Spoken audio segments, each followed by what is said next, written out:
बिस्मिल्लाहिर्रहमानिर्रहीम। अस्सलामु अलैकुम viewers, welcome to my YouTube channel math and math. आज अल्लाह के करम से हम सॉल्व करने जा रहे हैं एक्सरसाइज 3.4 क्वेश्चन नंबर 5 का पार्ट 8। इसके बाद हम 9 भी इसी वीडियो में सॉल्व करेंगे। तो आप देख सकते हैं ये एक tan इन्वर्स है और साथ tan इन्वर्स का डेरिवेटिव भी गिवन है।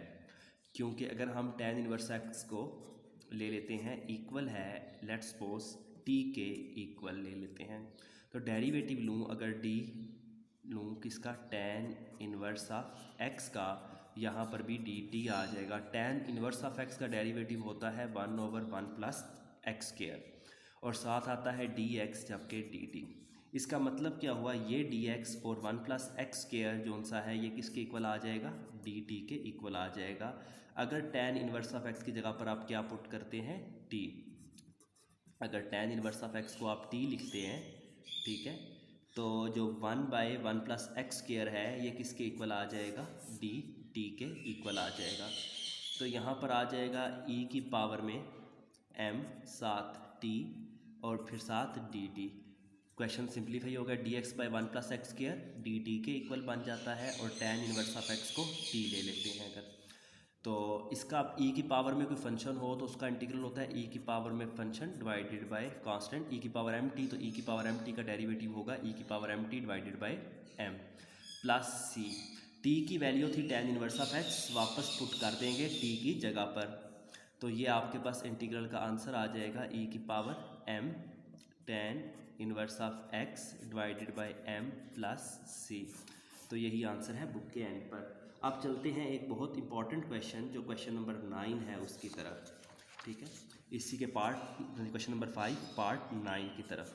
ये दोनों क्वेश्चंस इस लिहाज से भी इम्पॉर्टेंट हैं, इससे पहले हमने जितने सवाल किए हैं वो एक तरतीब से चल रहे थे। उसमें मतलब e की पावर x ए फंक्शन और साथ उसका डेरिवेटिव था, तो ये उसके हट के कैटा लिखे उसी मतलब हुए एक्स उसी जगह पर, लेकिन उससे हट कर हैं। तो ये सबसे ऊपर लिखा हुआ है 2x और नीचे है 1 माइनस साइन एक्स। हमने सीखा था इंटीग्रेशन बाय पार्ट करना, ठीक है। तो यहाँ पर अगर हम ऑब्ज़र्व करते हैं तो इंटीग्रेशन बाय पार्ट हमें भी नज़र नहीं आ रहा, क्योंकि इंटीग्रेशन बाय पार्ट में दो फंक्शंस का प्रोडक्ट में होना ज़रूरी है। तो यहाँ पर दो फंक्शंस तो हैं, एक x और एक 1 माइनस साइन एक्स, लेकिन ये डिवाइड की फॉर्म में है। तो हम पहले कोशिश करेंगे कि किसी तरह इनको प्रोडक्ट की फॉर्म में ले जाएं। प्रोडक्ट की फॉर्म में लेके जाने के लिए 1 माइनस साइन एक्स है, इसका रेसिप्रोकल लेंगे और 1 प्लस साइन एक्स से मल्टीप्लाई भी कर देंगे और 1 प्लस साइन एक्स से डिवाइड भी कर देंगे, ठीक है। हमने क्या किया, 1 प्लस साइन एक्स से मल्टीप्लाई भी किया और डिवाइड भी किया। अब ऊपर मेरे पास आ जाएगा 2x into 1 plus sine x, जबकि नीचे 1 इंटू 1 का square, sine x into sine x sine x का स्क्वायर साथ dx। 1 minus sine square x बनता है, हमने एक पैथागोरियन आइडेंटिटी पढ़ी थी चैप्टर 9 एक्सरसाइज 9.4 में, cos square theta plus sine square theta is equal to 1। यहाँ से अगर कॉस स्क्वायर थीटा इक्वल की एक साइड पर रखा जाए तो ये बन जाता था 1 माइनस साइन स्क्वायर थीटा। क्योंकि ये लिखा हुआ है 1 माइनस साइन स्क्वायर थीटा, तो इसको कॉस स्क्वायर थीटा, क्योंकि x है तो यहाँ पर आ जाएगा ऊपर वाला ऐसे ही 1 प्लस साइन एक्स, जबकि नीचे आ जाएगा आपके पास कॉस स्क्वायर एक्स, क्योंकि 1 माइनस साइन स्क्वायर एक्स किसके इक्वल होता है, कॉस स्क्वायर एक्स के। अब ये जो कंप्लीट फैक्टर है ये 1 से भी मल्टीप्लाई हो रहा है और साइन एक्स से भी मल्टीप्लाई हो रहा है, तो दोनों से हम इसको मल्टीप्लाई करा देंगे। तो ये आ जाएगा 2x जब 1 से मल्टीप्लाई होगा तो 2x by cos square x आ जाएगा, plus plus plus 2x sine x by cos square x dx। अब हमने इंटीग्रेशन के लिए इसको सूटेबल बनाना है। इंटीग्रेशन के लिए सूटेबल बनाना हो जब, तो 1 बाय कॉस स्क्वायर एक्स को हम क्या लिख सकते हैं, 1 बाय कॉस होता है सीकेंट एक्स, तो 1 बाय कॉस स्क्वायर क्या हो जाएगा, सीकेंट स्क्वायर एक्स। क्योंकि 1 बाय कॉस क्या होता है आपके पास, ये सारा रफ है, 1 बाय कॉस एक्स होता है सीकेंट एक्स, ठीक है। तो इधर क्योंकि स्क्वायर था 1 बाय कॉस स्क्वायर एक्स था, तो ये आ गया secant square x.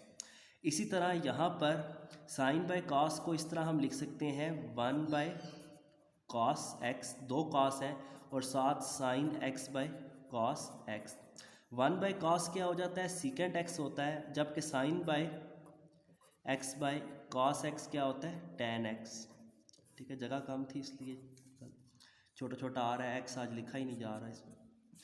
2x secant square x plus 2x, 1 by cos क्या होता है, secant x, sine x by cos x क्या होता है, ten x D x.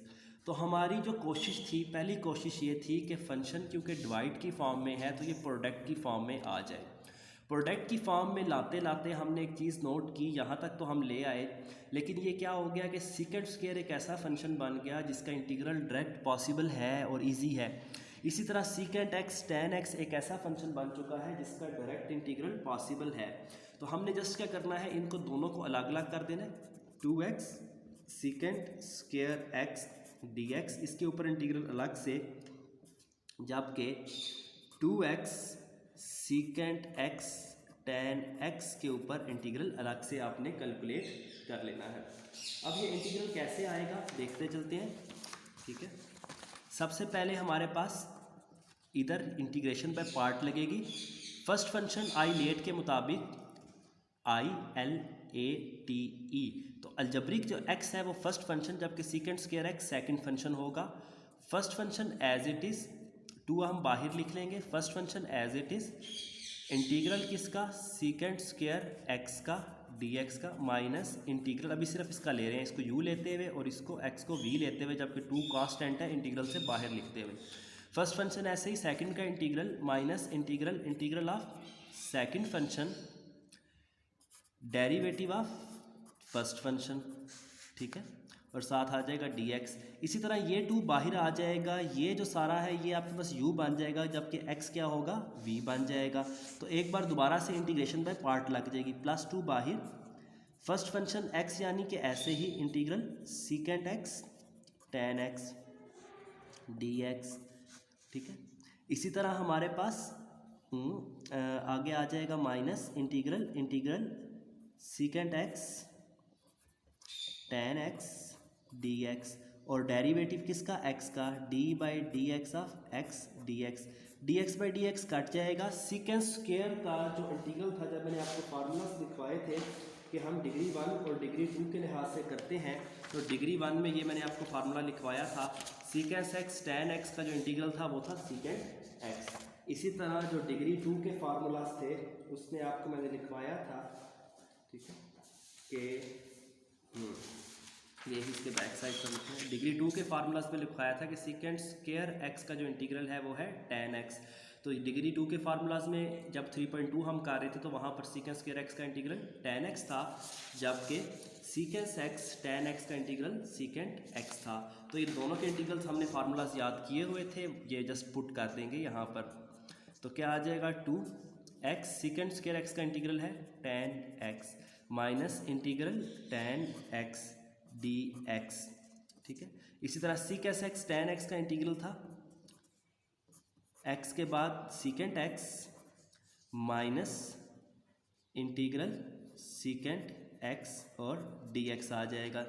Secant x tan x का इंटीग्रल सीकेंट x और ये वाला dx। अब जस्ट क्या है, ये 2 अंदर मल्टीप्लाई होगा और 2 इंटीग्रल्स हमें मज़ीद करने पड़ेंगे। तो ये आ जाएगा 2x ten x minus 2 integral ten x plus 2x secant x minus 2 integral secant x dx। Ten x का इंटीग्रल क्या होता है और सीकेंट x का इंटीग्रल क्या होता है। तो डिग्री 1 के फार्मूला से मैंने टेन x का इंटीग्रल लिखवाया था ln ऑफ सीकेंट x, जबकि सीकेंट x का इंटीग्रल था ln of secant x plus ten x। तो ये फार्मूलाज यहाँ पर यूज़ हो जाएंगे। तो डिग्री 1 डिग्री 2 के फार्मूलाज पर आपको कमांड होनी चाहिए अच्छी, ठीक है, तभी आप इसको कवर कर सकते हैं। Sorry, ln of secant x किसका आ गया, इंटीग्रल टेन x का, जबकि 2x सीकेंट x और इसको माइनस 2 सीकेंट x का इंटीग्रल है ln of secant x plus ten x। अगर आपको ये फार्मूलाज नहीं याद और इसके समझने में आपको डिफ़िकल्टी हो रही है तो मैं कहूँगा कि एक्सरसाइज 3.2 क्वेश्चन नंबर 2 के जो ट्रिग्नोमेट्रिक क्वेश्चंस की एक वीडियो मौजूद है, उसमें मैंने फार्मूलाज ब्रीफली डिस्कस किए हैं, याद कैसे करने हैं, तो आप वो भी देख सकते हैं। और ये क्वेश्चन दोनों इस तरह होंगे। Thanks for watching. चलते हैं नेक्स्ट वीडियो की तरफ।